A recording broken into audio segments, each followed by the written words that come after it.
আসসালামু আলাইকুম এভরিওয়ান, আশা করি সব ভালো আছেন। আমিও ভালো আছি আপনারা দোয়ায়। দেখতে পারা জগন্নাথপুর ব্রিজ অনেক জনে গাইলিরা আমরা কন্ট্রাক্টারে জানি না তাই নতুন এখানে নিরা প্রায় 3 থেকে 4 বছর হয়ে যার 2021 সালে ব্রিজটা ভাঙ হয়েছিল খাম করার লাগি, কিন্তু এখনো ঠিক হইবার লাগে কোনো খবরও নাই, এখনো রিপেয়ারিং চলের।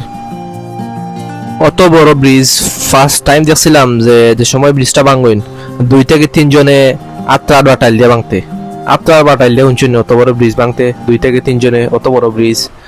তাই এখনো দেখি 2 থেকে 3 জনে কাম করেন ও ব্রিজও অত বড় ব্রিজ, তে তো অত সময় লাগবো। যারা এই ব্রিজের তত্ত্বাবধানে আছেন তার প্রতি আমরা আকুল আবেদন, আমরা এই কষ্টটা দুর্ভোগ করবা।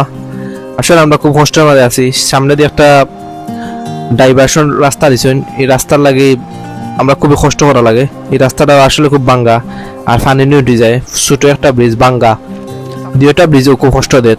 রাস্তাটা আমরা কষ্টটা লাঘব করবা, তাড়াতাড়ি বৃষ্টি হইয়া আমরা আপনার লাগে দোয়া করবো।